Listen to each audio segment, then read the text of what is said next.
அனைவருக்கும் வணக்கம். இறையருளும் குருவர்களின் துணையோடு நாம் தொடர்ந்து திருமந்திரத்தை சிந்தித்து கொண்டிருக்கிறோம். அந்த வகையில் இரண்டாம் தந்திரத்தில் பதிவலியில் வீரட்டம் என்கிற அதிகாரத்தில் உள்ள 8 பாடல்களை நாம் சிந்தித்து கொண்டிருக்கிறோம். அவற்றில் இன்று 4வது பாடலை சிந்திக்கிறோம். இந்த பாடல் திருவிற்குடி என்ற தலத்தில் சிறுமான் செய்த வீரச்செயலை குறிப்பிடுகிறது. சலந்தரன் என்கிற அசுரனை அழித்த இடம், அது குரோதம் ஒழிந்த இடம் என்று இதுக்கு பலர் சொல்கிறார்கள். குரோதம், பொறாமை, கீழ்மை எண்ணம், இப்படி பல பெயர்களில் அதை சொல்லலாம். நான் இந்த வரலாற்றை முழுமையாக படித்தபோது கொஞ்சம் அச்சப்பட்டேன். ஏன்னா சலந்தரன் வரலாறு பல செய்திகளை நமக்கு சொல்கிறது. இன்று வாழ்வியலில், உலகியலில் பலர் வாழ்கிற வாழ்க்கை, பெரியவர்கள், பல பொறுப்புகளில் இருக்கிறவர்கள் செய்கிற தவறுகளை இந்த புராணம் சொல்கிறது. எல்லாவற்றையும் பொது நிலையில் என்னால் இங்கே சொல்ல முடியாவிட்டாலும் சலந்தரன் வரலாற்றை நீங்கள் புராணத்தை படித்தால் அதில் இருக்கிற சிக்கல்களை புரிந்து கொள்வீர்கள். சலந்தரனை சிவருமான் வெற்றி கொண்டார். இதுதான் இந்த புராணத்தினுடைய செய்தி. ஆனால் எப்படி வெற்றி கொண்டார், ஏன் என்ன தவறு செய்தான் சலந்தரன், சலந்தரன் எப்படி உருவானான், இந்த பின்புலத்திற்கு புராண செய்திக்கு போனால் நமக்கு வியப்பை தரும். சிவபெருமானுடைய பேராற்றல் ஒருங்கு திரண்டு கடலுக்குள்ளே செல்ல கடலரசன் அவற்றையெல்லாம் பெற்று ஒரு மகவாக உருவாக்குகிறான். அதுதான் சலந்தரன். கடல் அரசன் வளர்த்த பிள்ளை சலந்தரன். அதற்கு ஆதி காரணம் சிவபெருமான். அதனால் சிவபெருமானுடைய பேராற்றலோடு அவன் வருகிறான். 33 தேவர்களையும் வெற்றி கொள்கிறான். பிரம்மனையும் திருமாலையும் வெற்றி கொள்கிறான். அவனுடைய மனைவி பெயர் விருத்தை, பிருந்தை என்று பெயர். புராண செய்திகள் பல சிக்கலான செய்திகள்லாம் இருக்கின்றன. அந்த சலந்தரனுடைய மனைவி வாழ்க்கையை பற்றியெல்லாம். இப்பொழுது சலந்தரனை வெற்றி கொள்ள வேண்டும். தேவர்கள் சிவபெருமானிடம் முறையிடுகிறார்கள். பிரம்மாவாலே வெற்றி கொள்ள முடியவில்லை, திருமாலால் வெற்றி கொள்ள முடியவில்லை. சிவபெருமான் அவன் முன்னால் ஒரு முதியோர் வேடத்தில் சென்று தரையிலே கட்டை விரலால் ஒரு சக்கரத்தை கீறுகிறார். சலந்தரன் நோக்கி சொல்கிறார், சலந்தரா, இந்த சக்கரத்தை நீ எடுத்து விட்டால் நீ வெற்றி பெற்றதாக நான் அறிவித்து விடுகிறேன் என்கிறார். சலந்தரன் முயற்சி செய்து அவரை காலால் கீறிய, அந்த மண்ணிலே கீறிய இந்த சக்கரத்தை தூக்குகிறான். தலைக்கு மேலே தூக்கிய பொழுது அந்த சக்கரம் அவனை இருகூறாக பிளந்து விடுகிறது. சலந்தரன் இறந்து போகிறான். அந்த சக்கரம் அதுக்கு பிறகு பல கூறுகளாயிற்று. அதிலே ஒரு சக்கரம் தான் திருமாலிடம் இப்பொழுது இருப்பது. கதை எப்படித்தான் போகிறது. திருமால் அந்த சக்கரத்தை எப்படி பெற்றார் என்றால், அதுக்கு நாம் இங்கிருந்து இந்த நடைபெற்ற தலம், இந்த 8 வீரட்ட தலத்தில் மயிலாடுதுறைக்கும் திருவாரூருக்கும் இடையிலே இருக்கிற திருவிற்குடி என்கிற வீரம், திருவிற்குடி அட்ட வீரட்ட தலத்தில் அது ஒன்று. இந்த சக்கரம் இங்கே நடைபெற்றது, சயந்தரன் வதம் நடைபெற்றது. அந்த சக்கரத்தை திருமால் எப்படி பெற்றார் என்றால், நம்ம திருவிழிமலைக்கு போகணும். திருவிழிமலையில் இன்றைக்கும் திருக்கோயிலில் போனீங்கன்னா சிவருமான் கையில் அந்த சக்கரம் இருக்கும். அவர் கீழே வழங்குகிற மாதிரி இருக்கும். கீழே திருமால் அதை பெற்றுக்கொள்வது போல் இருக்கும். சிவருமான் திருவடியில் திருமாலுடைய ஒரு கண் மலர் இருக்கும், கண்விழி. அது என்ன செய்தி என்றால், திருமால் இந்த சக்கரத்தை வேண்டி சிவபெருமான திருவிழிமலையில் வேண்டுகிறார். 1000 தாமரை மலரை போட்டு வழிபாடு செய்கிறார்.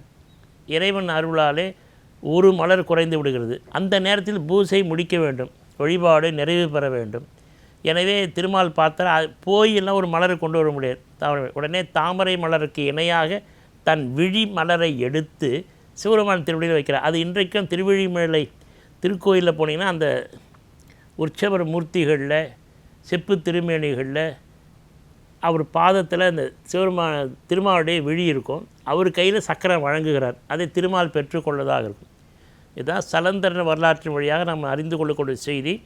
சலந்தரன் பேராற்றல் பெற்ற மிக்க ஒரு அசுரன். இந்த வரலாற்று ரொம்ப முக்கியமான குறிப்பு, சலந்தருடைய மனைவி பிருந்தை அல்லது விருந்தை. அவள்தான் பின்னாடி துளசி செடியாக மாறுகிறாள். இப்போ பெருமாள் கோயில் இருக்கிற துளசி செடியெல்லாம் யாருன்னு கேட்டிங்கன்னா அதான் பிருந்தை துளசி, பிருந்தாவனம், துளசி நிறைந்திருக்கிற வனம் பிருந்தாவனம். இந்த கதை ஒரு நீண்ட நெடிய கதை. இந்த கதையை நீங்கள் கண்டுகொள்ளலாம். அதனால் இந்த கதை நடந்த இடம் திருவிற்குடி, சக்கரம் வழங்கிய இடம் திருவேழிமிழலை. சந்திரன் ஆணவத்தால் அழிந்தான். இதுக்கு திருமூலர் என்ன பாட்டில் சொல்கிறாருன்னா, எங்கும் கலந்து என் உள்ளத்து எழுகின்ற அங்க முதல்வன் அருமறை ஓதி. அங்க முதல்வன் 6 அங்கங்களுக்கு தலைவனாக இருக்கிற அருமறையாக இருக்கிற வேதங்களெல்லாம் ஓங்கி ஒலிக்கக்கூடிய துதிபாடு செய்யக்கூடிய அந்த இறைவன் சிவபெருமான் பொங்கும் சலந்தரன் போர் செய்ய. பொங்கும் என்றால் கடலிலிருந்து பொங்கி வந்தவன், உருவானவன், கடல் அரசனாலே வளர்க்கப்பட்ட அந்த சலந்தரன் என்ற அசுரனை செய்ய நீர்மையின் அங்கு விரல் குறித்து ஆழி செய்தானே.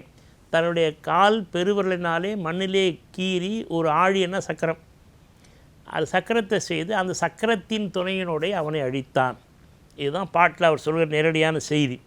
ஆனால் இந்த பாட்டின் மூலமாக உணர்த்துகிற செய்தி, என் உயிரில் விளங்கும் உடம்புக்கு நாயகனும் நாதத்திற்கெல்லாம் தந்தையாக தலைவனாக இருக்கிற சதாசிவ மூர்த்தியாக இருக்கிற இறைவன் நீரில் தோன்றிய சலந்தர் என்கிற அசுரனை என்ன செய்தாராம், தன்னுடைய திட்பத்தினாலே நுட்பத்தினாலே சக்கரத்தை உருவாக்கி அவனை அந்த சக்கரத்தினாலே அழித்தார்.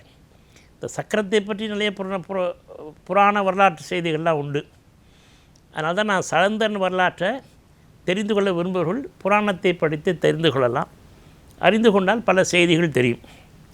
குரோதத்தால் அசுரன் மட்டும் ஆளலை, தேவர்களும் ஆண்டு போனார்கள். அதாவது இந்த வரலாறு முக்கியம் சொல்கிறேன். பல தேவர்கள், நாம் வணங்கக்கூடிய கடவுளர்கள்லாம் எவ்வளோ உயர்ந்த பதவிக்கு போனாலும், எவ்வளோ செல்வம் பெற்றிருந்தாலும், எவ்வளோ பெரிய தலைமை பொறுப்பில் இருந்தாலும் ஒன்றிலே விழுந்து போகிறார்கள். இந்த வரலாறு தான் சொல்லுகிறது. நான் பொதுவெளியில் நுட்பமாக மட்டும்தான் சொல்லுகிறேன். மனித இனம் அழிந்து போனது 3 நாள். பொதுவாக மண், பெண், பொன், இதை தான் எல்லா புராணமும் எல்லா இதிகாசமும் இந்த 3 தான் எல்லாம் அழிந்து போவார்கள். மண், பெண், பொன். இதில் மண்ணாசையை கூட கொஞ்சம் விட்டுருவாங்க மகாபாரதம். பெண்ணாசையால் அழிந்து போனவர்கள் மிக அதிகம். அந்த வரலாற்றில் இந்த சலந்தரன் வரலாற்றை பார்க்கலாம். பெரும்பாலான பெருநிலையில் நாம் வணங்கக்கூடிய நிலையில் இருக்கிற பெரியவர்களெல்லாம் எங்கே ஒரு இடத்துல விழுந்து போனார்கள் என்றால் அந்த ஒரு இடம், அதுதான் இந்த 3க்குள்ளே அடங்கும். அது 3K என்று சொல்லுவார் ராமகிருஷ்ண பரமஹம்சர். காமியம், காஞ்சனம், 3K. அதில் 3ல் பெண் ஆசையினால் அழிந்து போன ஒரு வரலாறு இந்த வரலாறு. அதில் குரோதத்தால் அழிந்து போனவன் ஆழி சக்கரம் பெருமாள், சங்கரம் பெற்ற தலம் திருவிழிமிழலை. திருவிழிமிழலை இன்னொரு சிறப்பு உண்டு. ஞானசமுத்திர நாவுக்கரசரும் படிக்காசு பெற்றது, வாசில்லாத காசு பெற்ற இடம். நாவுக்கரசர் கைத்தொண்டுக்கு கிடைத்த இடம். ஞானசம்பந்தருக்கு ஒரு வட்டு குறைந்த காசு கிடைத்தது, அப்புறம் சரி செய்யப்பட்டது. இதில் நுட்பமான ஒரு இடம் இருக்குது. பொதுமக்கள் புரிந்து கொள்ள வேண்டும், தவறாக நினைக்கக்கூடாது. காசு கொடுத்தால், தங்க காசு கொடுத்தால் நெல் கிடைச்சிது, அரிசி கிடைக்கிது. இப்போ பஞ்சம் நெல்லுக்கல்ல, பஞ்சம் அரிசிக்கல்ல. வறுமை செயற்கையாக உருவாக்கப்பட்டிருக்கிறது. வறுமை என்றால் 100 கோடி ரூபாய் கொடுத்தாலும் அரிசி கிடச்சிருக்கக்கூடாது, நெல் கிடச்சி. அப்போ வசதி உள்ளவர்கள்ட்ட, வியாபாரிகள்கிட்ட நெல் மூட்டை மூட்டையாக இருக்குது. ஏழைகள் வாங்க முடியல. இறைவன்ட்டு காசு பெற்று தங்க காசு கொடுத்தோன்னே மூட்டை மூட்டையாக அரிசி வருது. வறுமை நாட்டில் இல்லை, மக்கள் உள்ளத்திலே இருக்கிறது. அதை இந்த புராணத்துக்குள்ளே ஒரு செய்தியாக இருக்கிறது. எனவே சக்கரம் பெற்ற வரலாறு, சக்கரம் தோன்றிய வரலாறு என்று பல வரலாற்று செய்திகளை சலந்தரன் வரலாறு உள்ளே பொதித்திருக்கிறது. அது நடந்த இடம் திருவிற்குடி. பெரும்பாலான அட்டவேட தலங்களில் ஒன்று தான் திருக்கோவிலூர் இங்கே இருக்குது, இன்னும் ஒன்று திருவதிகை விரட்டானம். மற்றதெல்லாம் மயிலாடுதுறை, நாகப்பட்டினம் அந்த சுற்று வட்டாரத்திலே இவையெல்லாம் நிகழ்ந்திருக்கின்றன. வீரட்டான மூர்த்தியாக விளங்குகிற சிவபெருமானை வணங்குவோம், எல்லா நலன்களையும் பெறுவோம். வணக்கம்.